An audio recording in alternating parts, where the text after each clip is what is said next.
Morning, Fan Expo Boston! Welcome to our panel, Why We Love Ted Lasso. I'm Dr. Scott Jordan, aka Zombie Scotty, cognitive psychologist, philosopher at Illinois State University, coming to you today as the one, the only, the most beloved Ted Lasso. Thank you very much. Come on, clap.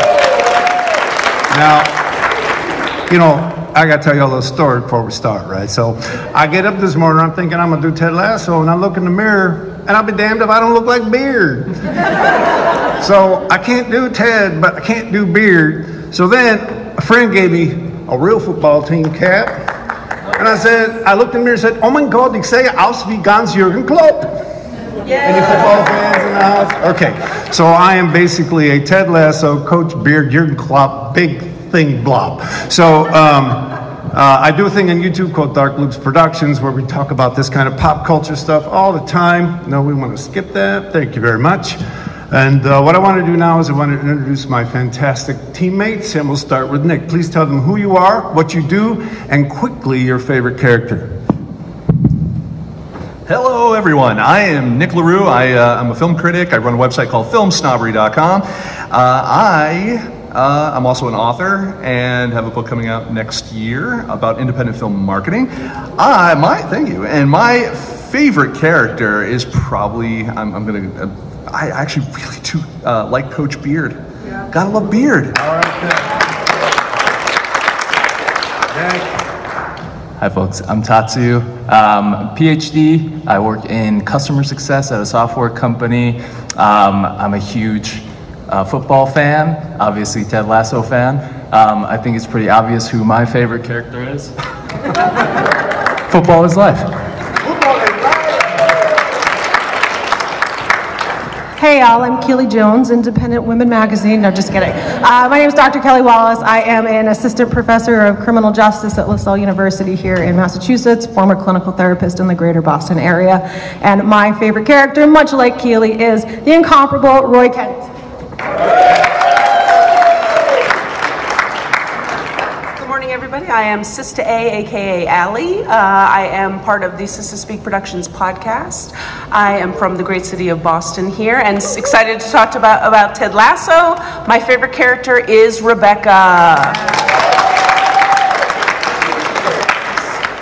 And I am Sister K, aka Kelsey, also with Sister Speak Productions series of podcasts where we talk about TV and movies from a sister's point of view. And my favorite, and I'm from Dallas also. My favorite character is also Rebecca. So you can see we have an amazing team here. I'm not going to burden you with my horrible Ted Lasso accent all day. What I do want to do is tell you we're going to play a little game while we do this today. We call this the Lasso Crew Total Football Penalty Kicks game. And here's how we're going to do this. This side of the room, we're going to have some traders here because I had to ship the cars. But this side of the room, I gave you guys clubs mostly, correct? All right, so you guys are the Crown and Anchor clubs. And this side of the room is the Diamond Dog.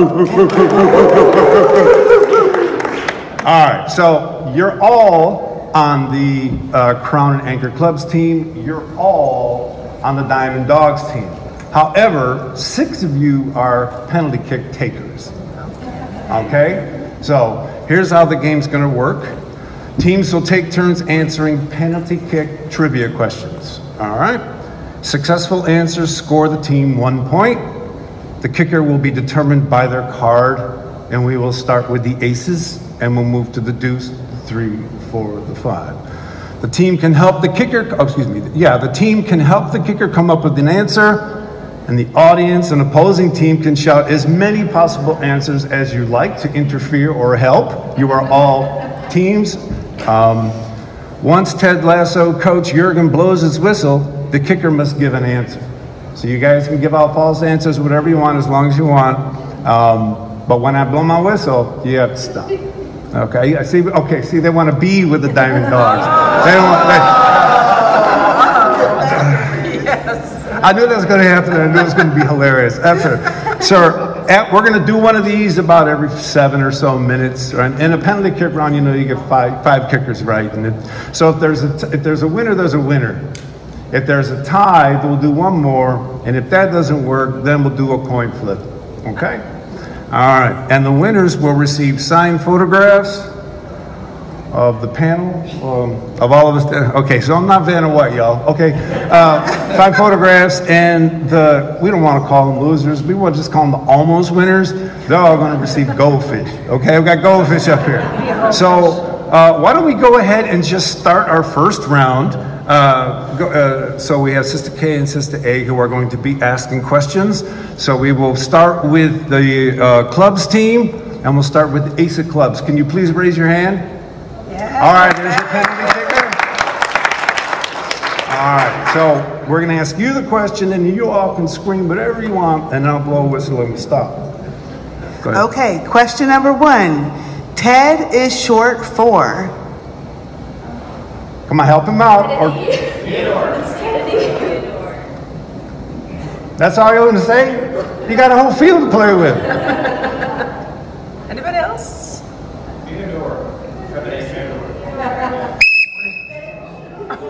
So what's your answer? That is correct. All right, club score point. All right, now we'll go to the Diamond Dogs. Who has the Ace of Diamonds? All right, you are the kicker for this round. Question, please. Okay, the question is, how many sons does Higgins have? Call out your answers.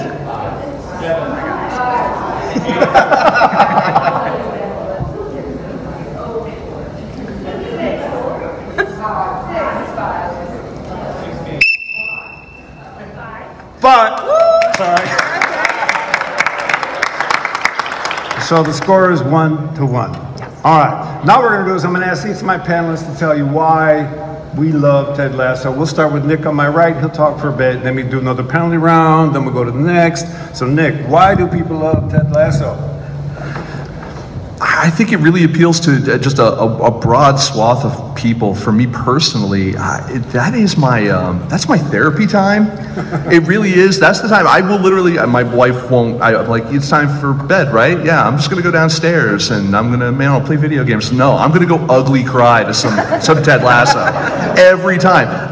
It's just going between laughing, oh, that was funny, oh, Roy and Keely, oh, they're crazy, oh, this, that, no, just ugly crying, and it's just like, you know, oh, there's that childhood trauma I needed to resolve. It's right there, but it's so satisfying and gratifying at the end. I think the storytelling is super tight. I think that the casting is so dead on to the personalities of those characters, and, you know, even though you're looking at Ted is supposed to be that fish out of water character, he really just ingratiates himself so well into that mix and brings a freshness of perspective to people who were underdogs to begin with, or people who felt like they weren't enough or whatever. It hits me personally on every single level, and I don't know, hopefully you folks feel similar.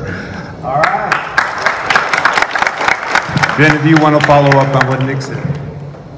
This is a spontaneous part total football bit. I was going to say, I agree with you, especially about Ted. At first, the first season, we're learning who he is and where he's come from, and he's like unapologetically himself. And I don't think he even realizes that he's kind of strange to a lot of people. But he's just him, and it doesn't matter. He's just going to be him throughout. I love the relationship he has with Coach. And I think that's what kind of drew me in at the very beginning as well, is all of the different ensemble characters that come together. They're not family, but they're all tied like a family. And I just love that whole thread throughout the whole series. Round two. Let's go to the Deuce of Clubs. Question. Okay, question. Ted said he would never quit anything in his life, but his wife told him he is not quitting. Sorry, I said that wrong. Ted said he would never quit anything in his life. His wife told him he is not quitting her, but he's letting her go. All right, this is football, y'all. Move the ball. This is too cooperative. Yeah. This is a blood sport. Anyone else? You are correct. All right. Diamond dogs. 2 diamonds in the bag. All right. All right. I love doing this motion.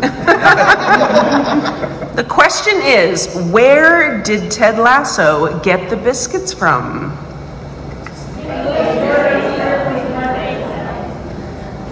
Y'all are gonna do no defense?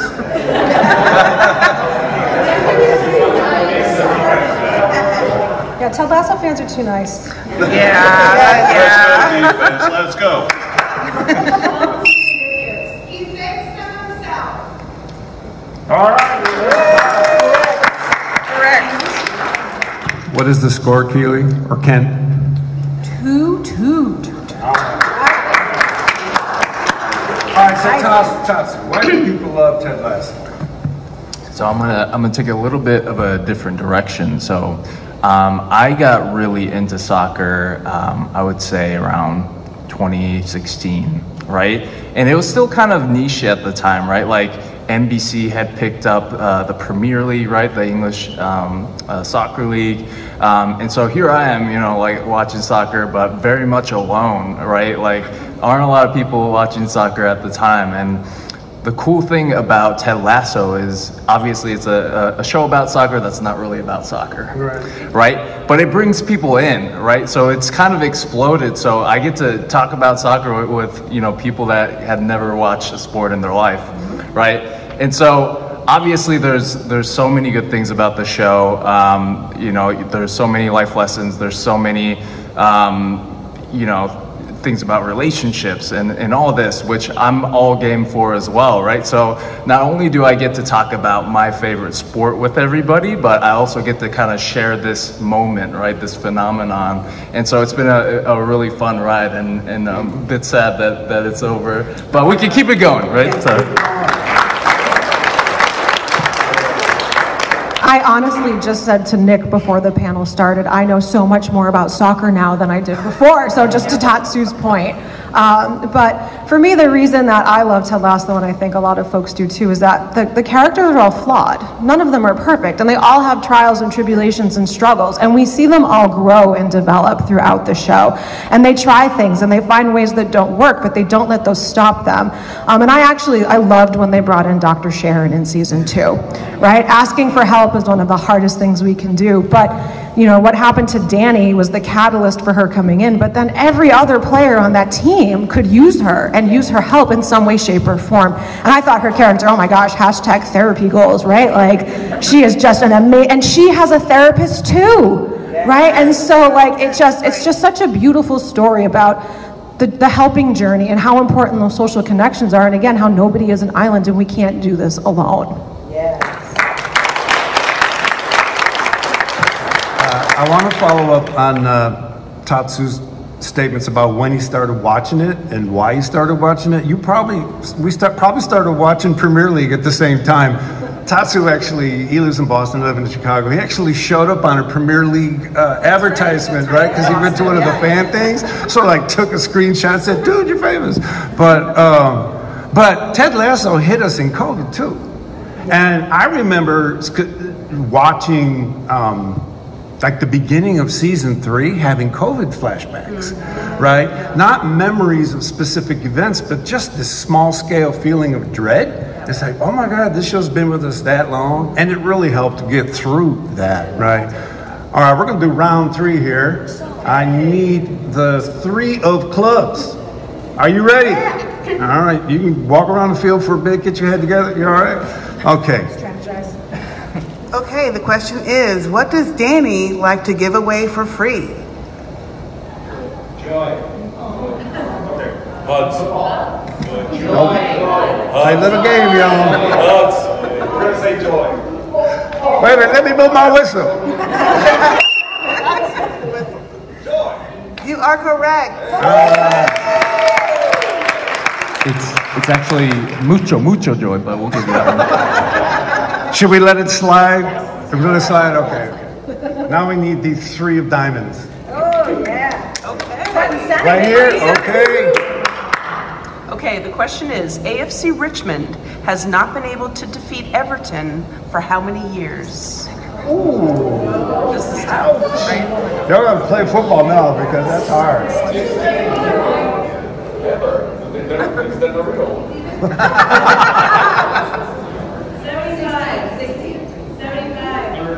Hey, no interference from outside teams and technologies. All right, this is total football. We want some defense. 75. Hold on. 60. Yes! Oh, man. So you guys played that one out of the back, slow, 50 passes. You eventually scored. Well done. All right. So now we'll go to Sister A. Why do people love Ted Lasso? Okay, I too was not a football watcher growing up or anything like that. My husband got me into it. Unfortunately, he's a Manchester United fan. I'm a Liverpool fan, so we've got all kinds of tension, but we love Ted Lasso together. And to me, I love it because I love the sappy, I love the sweetness of it. I love somebody turning down the wrong path but coming back. And I love how it's not just, you know, a few main characters. We're learning about everybody's lives, and we're seeing all of their arcs. And I also love, sometimes I have to rewatch it a few times because it's a joke within a joke within a joke, and they're so quick. I've got to go back and check it out, and I just have loved every season, every minute of it, so yeah. And to tag on that too, you know, and that's something in Hollywood, that joke on a joke on a joke thing, that we call that hat on a hat on a hat. They don't like that generally because it usually doesn't work. You need a really strong writing team to make that effective, and it's so good. Yes, it was so good. So good. Yep. Whistle!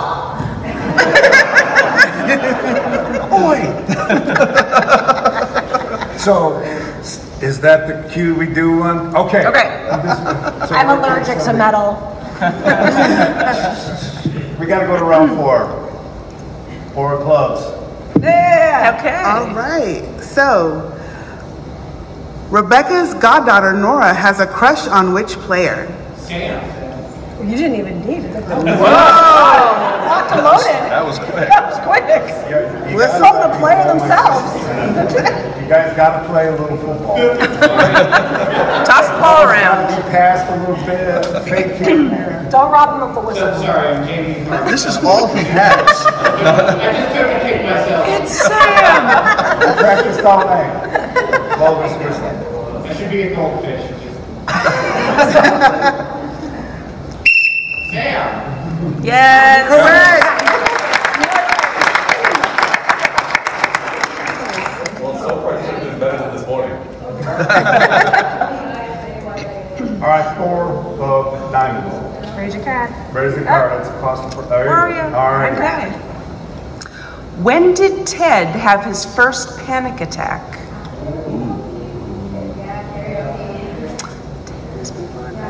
You guys gonna let this stay in?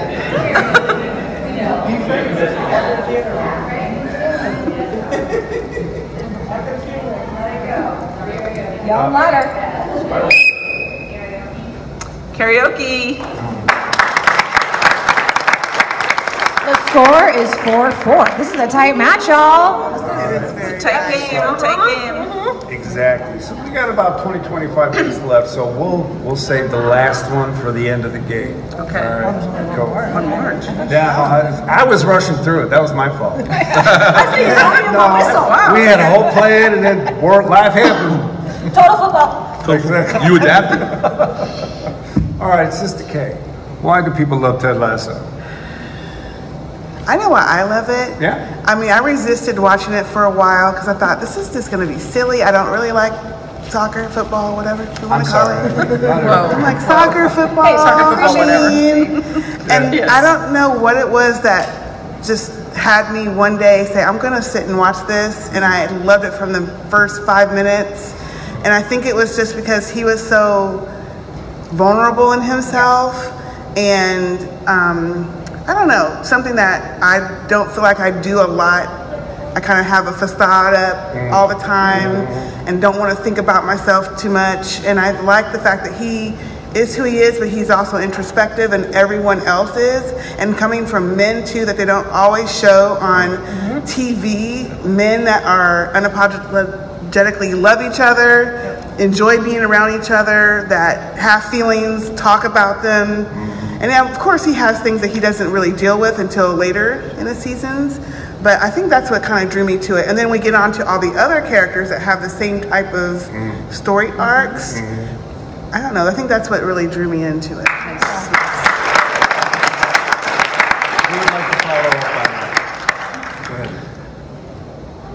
Yeah, I was, you know, especially in anyone who's been online and you look at toxic masculinity and stuff like that happens, and you know, seeing a positive male relationships that are supportive, seeing positive female relationships that are supportive, seeing positive queer relationships that are supportive, or you know, all of those things are not common for most television, because drama and conflict is the thing that usually drives those things, and they found a way to make it not only relatable but resolvable in a way that was human, and it was you just don't see it often. Yeah, I just want to like quick follow up on that. Obviously, there's a lot of themes about mental health, right? And you have Dr. Sharon, the psychologist. And what I found kind of interesting from a psychological perspective, that's what my PhD is in. I was always talking to my partner, Grace, who's in the back row there. Hi, Grace. You know, Grace also got a degree in psychology as well, and works in the field, and we're always talking about it. And what's interesting is like, we're also kind of like, ooh, is Dr. Sharon actually doing the right things as a psychologist? But that kind of goes along with the being kind of perfectly imperfect, right? And you know, even psychologists aren't perfect, right? And their approaches, and you can improve, right? Wherever you're at, like you're even if you have the highest of degrees, right? Even if you have the most experience, you can still improve as a person. So that's what really resonated with me. I want to follow up on this idea of support groups and specific support groups, help groups. The Diamond Dogs was probably the first time ever you saw men sharing pain like guys. Right? I mean, it was totally like guys. By the way, Diamond Dogs is a reference to David Bowie. The thing is just full of pop culture references. But it's so the honest sentimentality of how they were feeling when struggling with relationships, and then the just caked on humor was, for me, the perfect guy therapy session, right? And it was just fantastic to see them be that, as you said, plus all the other different types of groups that they had going on. Anyone else want to say something? Also, too, sort of just the power of persistence in being yourself. You know, Roy Kent was one of the most emotionally unavailable and stoic people in the beginning, and Ted never, so spoiler alert, and Ted never tried to change him, because Beard is also very much like that in terms of he's not super expressive with his emotions, but Ted was able to break those barriers with Beard while still allowing Beard to be himself. And so we see throughout the course of the show that Ted's just Ted, and he lets Roy be Roy, but he shows Roy that he cares about him, right? He shows up, he cares, he's consistent. And Roy's able to see that men can be vulnerable, men can have emotions, men can be expressive and still be men and still be what they are. And we see Roy morph over the show. And in the third season, he starts making these jokes like Ted does. And he's like, look what you've done to me, make it stop, I can't believe.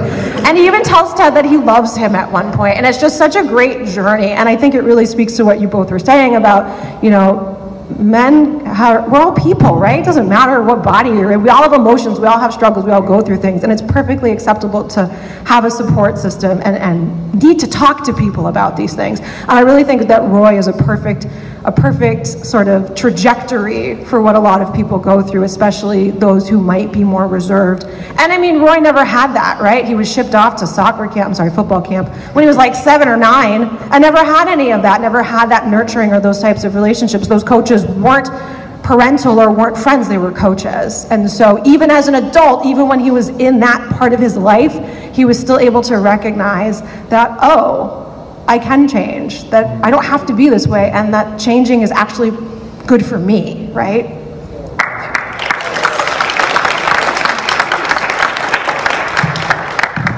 Now I'm going to tell you why I think people love Ted Lasso, or why I love Ted Lasso. So it's extremely clear in the show, it's practically foregrounded that Ted Lasso is from the Midwestern portion of the United States. And there's what I'm just going to call a slow burn optimism that we saw in the way Barack Obama carried himself as a president, that I think we just don't get to see that often because things are so fast, right? So you see a man who's not necessarily calm, but kind to a fault, according to his wife. And just taking the time to put that on the screen every week, for me, I just felt like it's nice to see the Midwest getting some good rev, right? Because usually it's the place between the two coasts where, whatever you want to say about it. But I just love the fact that it was foregrounded, and a certain way that I try to live my life was foregrounded. And then it's beautiful because everybody that wants to go against Ted has to go against his joy, right? Nobody goes against Ted because he's angry. They go against him because he's too damn happy. And it's like, okay, if you ever catch me going against someone because they're too happy and I'm doing it in public, I'm the bad guy, right? So he just walks through the whole show with this ray of optimism that I think was very helpful, and was very COVID important, right? So you can clap for me. Thank you very much. And Danny has an endless amount of joy to dispense, so. Exactly. So look, we have told you why we think people love Ted Lasso.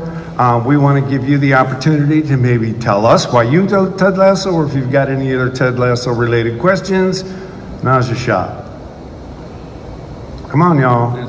Yeah. I have a question specifically for the women on the panel, because I feel like you're going to have a different response than the men. Sure. I love it. Vote fan. What's your thoughts on that episode? Because while the huge romantic in me is like, it's so wonderful, it's so sweet. As soon as she was staying on that boat, I was like, Chris, what the fuck are you doing? The show is usually so good, but I've never been like, yeah, where's my man? So you have your thoughts on that? It's so cute, and I love that they end up together, but no. So just before they answer, you'll get their perspective, and then I think we're obligated to give ours as well in defense of ourselves. So please go ahead. Ladies. Yeah, ladies go first, okay. Absolutely. Okay. No, go for it. I really did like that episode, but when it first happened, I thought this would never happen in real life, because I'm like, okay, he could be a killer. You just don't know. Yes. On this boat by himself, this dude is big. I mean, she's a statuesque woman, but that doesn't matter if someone's really trying to attack you or something. So I was thinking, okay, this is where we get into the fairy tale story of it, which I love, but I also was like, side eye on this, because there's no way. There's no way. Yeah, it was definitely like the Hollywood moment of that episode. And I think also that, the fact that nothing happened or did something happen, that was all kind of, you made your own interpretation of what happened. It did. See? Thank you very much. In the next episode, Keely and Rebecca are talking, and Rebecca's like, I really wish I'd seen his penis. So, but they kissed. Okay. But remember when she left the boat? I don't know. I need y'all's opinion, actually. when they were getting ready to say goodbye, and she's like, "Oh, nothing happened, did it?" And he's like, "No." Yeah. And then she left, and he said, he just had this look on his face like it did, but she didn't want to tell her, and she was so adamant that it didn't. See? Something emotional, like you didn't have an emotional connection. I don't know your name. I'm never gonna see you again. Because she does say Keely specifically, like we did not. Yeah, and I interpreted that to mean that what happened was they had a connection. Like something did happen, but it wasn't sexual. It was that these two people found each other. Yeah, and that's how I took it. Yeah, and Rebecca, yes, she is a statuesque woman. She is powerful, and I think that scene, because I agree, in reality, I would never do anything like that. But I think that scene was more to represent Rebecca's internal strength. Like she's so. And at that point, she has come so far in her journey, but she knows who she is, and she is so self-assured, and she's not afraid for herself in that situation for whatever reason, right? Maybe she knows Krav Maga, who knows?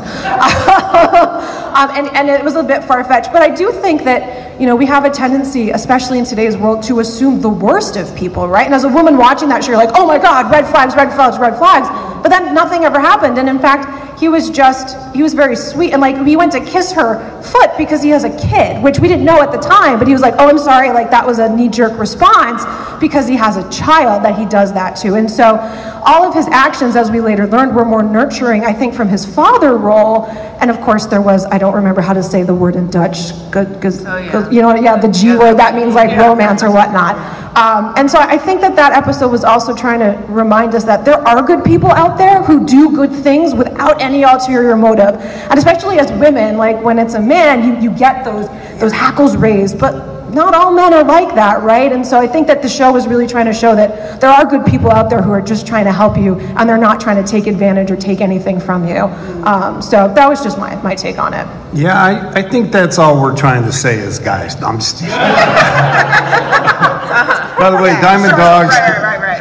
Diamond Dogs is so functional. You saw Nick jumping on Team Girl over there, right? Thank you. Yeah. So do you guys have anything you want to add? I'll throw 2 cents in. Yeah, so I took it to mean, yeah, it was definitely more of an internal, he touched her in a way, in her heart, yes. And I thought that was really powerful. I thought that was actually, you know, from an audience perspective, it was kind of a shout out to, I think, folks who are more on the asexual end of the spectrum of like, no, this wasn't about physical boundaries. This was about emotional boundaries. And this was about connecting with someone without that. And that said, like, I'm a generally happily straight married man, and dude's got a cool houseboat. No offense, even I was like, all right, you get yours. You know, you do what you gotta do. You know, I like that she felt safe with him, and I think that safety and security in a lot of relationships is a thing that some people strive for.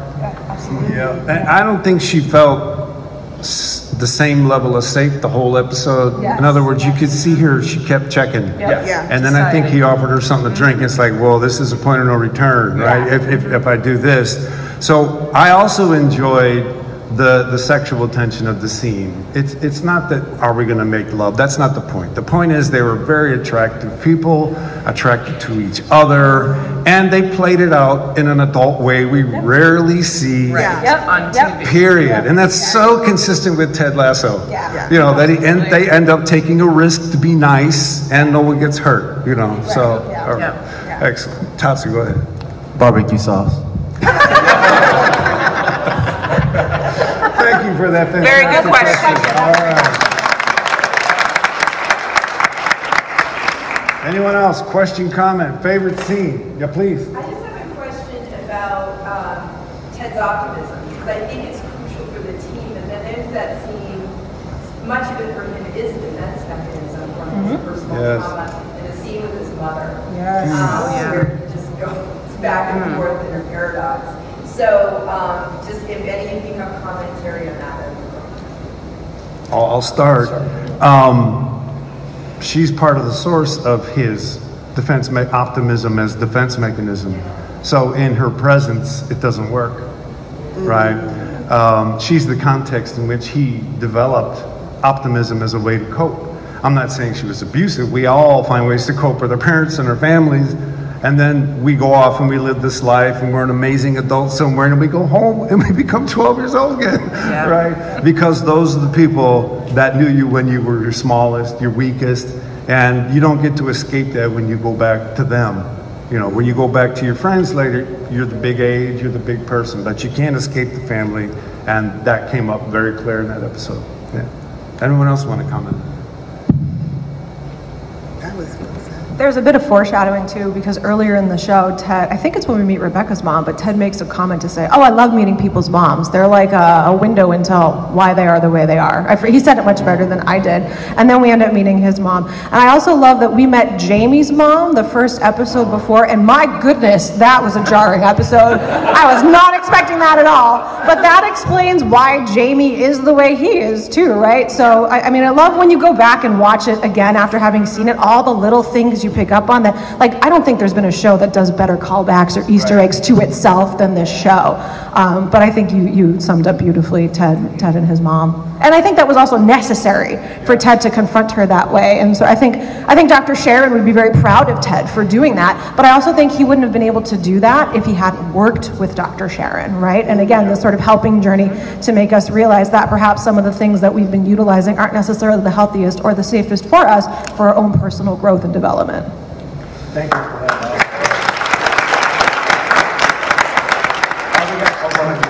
I laughed so hard when Roy and Keely are in Jamie's bedroom and they do the posters. I laughed so hard. It was 2 o'clock in the morning. I woke up the whole house. Unforgettable. Well, time for one more question and comment. Whistle. You go. Question from you. Yes, sorry. Yeah. Yes. Nightwing. So I think kind of going back to why people love the show, and I think you mentioned it.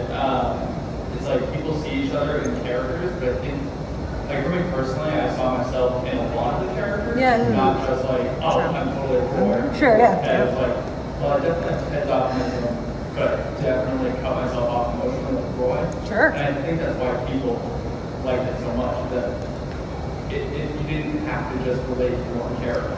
Yeah. It would be the entire AFC Richmond. Yeah. I thought it was just an amazing way to write the show. Yeah, absolutely. Yeah. Thank you. Good. Anyone want to comment on that? Here you go. Yeah, I was just gonna say it kind of touches on like every phase of life, you know, like it's development, it's family dynamics, it is relationships, it is, you know, like heartbreak. It really does, right? You see a little bit of yourself in every person, and you see a little bit of your life in every episode, right? Which was just like so unique, and I think it kind of comes from that character development for everybody, right? And how kind of nicely done. Whistle. Yellow card. Yeah. Lovely. But yeah. But no, I really love that aspect of the show, and I love that, you know, you get to relive your life, you get to kind of validate your life. It's just a really nice nice part of the show for sure.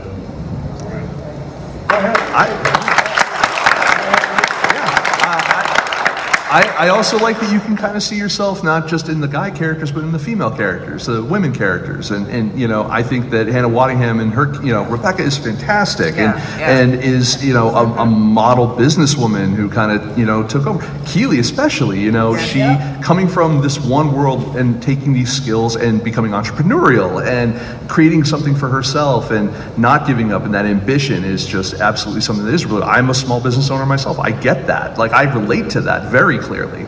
And it's just, you know, I like that it doesn't matter whether a guy, girl, whatever, like you can find these different people to latch onto, these personalities, more than just the look of the character, or, you know, it's kind of beyond Sex and the City, right? Where like you were one of 4 people. Here, you were the whole team. Thank you.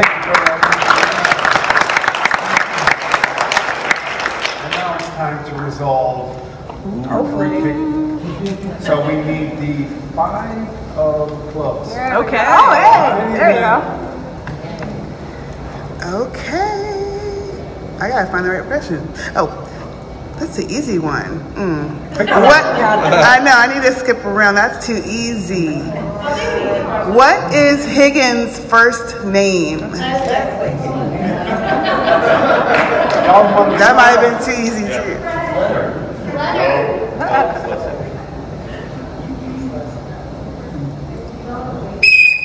Leslie, because he's named after his mother. He's what's known as a feminine junior. Yeah. Hey!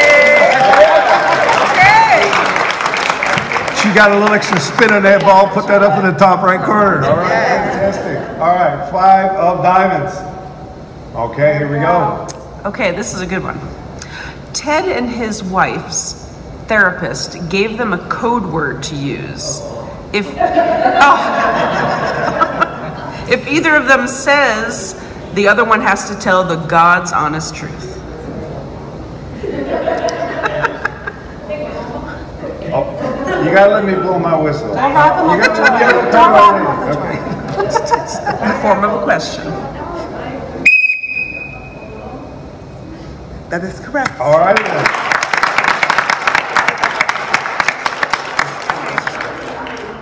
So what's the tiebreak? The score is 5-5. Okay, so it's time for a tiebreaker question. I need the 6 of clubs.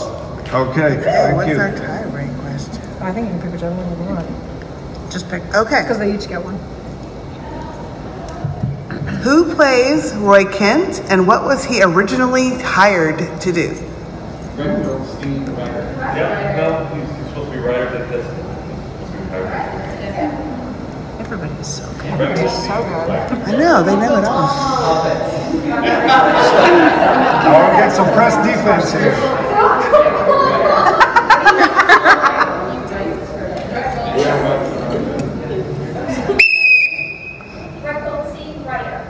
Correct. All right, the 6 of diamonds. Yeah, All right, sun here we set go. up. Final question. Okay. What was Rebecca's first concert? Oh. I'll give you a hint. It was also her best concert.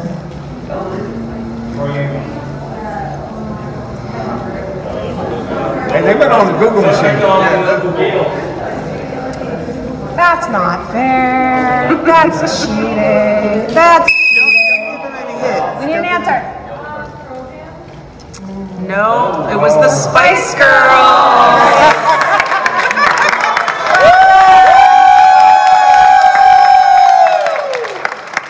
Can we please have those kickers from the Crown and Anchor Clubs team come to the front? The club's Tatsu, team. could you hand these out to them? Just Everybody. and as they receive their amazing prize, make sure, oh yeah, careful. Yeah, make sure you get one. No, stay up here, please. You can keep the card, souvenir, all right? This team? Oh, you know what? Yeah, I'll take the 6 of club. Yeah, go ahead and get it. Thanks for playing. All right. Say that one more time. If you guys could turn around and face the audience, it's because someone take pictures of them with us. Yes.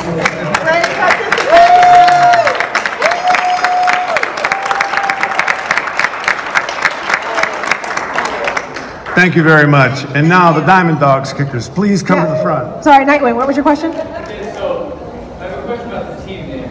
Where did the clubs? That's the pub where they drank. All right, can I get the diamonds up here in the front? No. Their prize is they get goldfish. Be a goldfish. I also just want to give a special shout out to Trent Krim, who is a fantastic character. What a Could great you all character. please line up so we can get a picture? All right, could someone take pictures, please? Here you go. All right.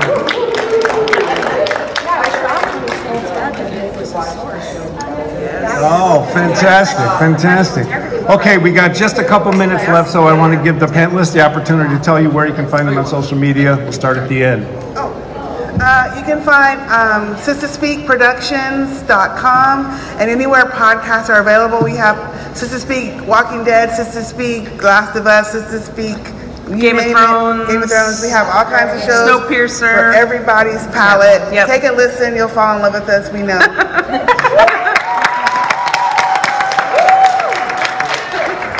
Later today, you can find me at the next panel that Scott will tell you about in just a little bit. But you can also find me on social media, either Kelly Wallace or Little Laughing Star, LIL, and then Laughing Star. And yeah, I'll be here for us today as well. And thank you all for coming so much.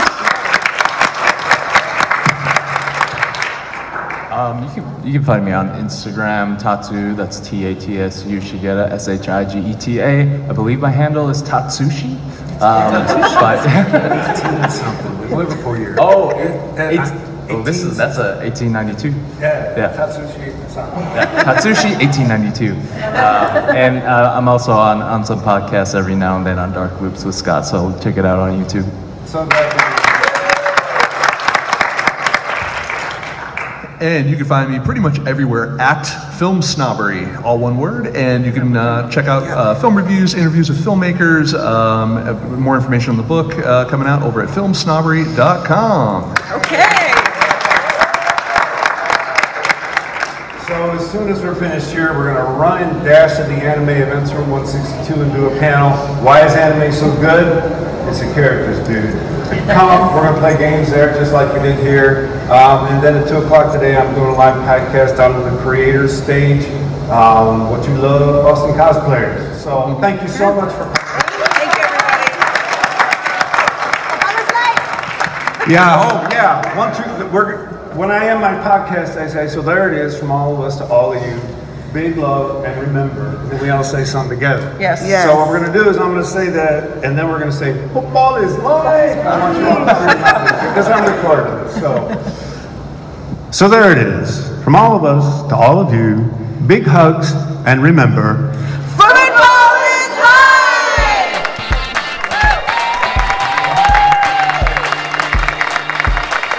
Thank you, Scott. thank you. Thank you.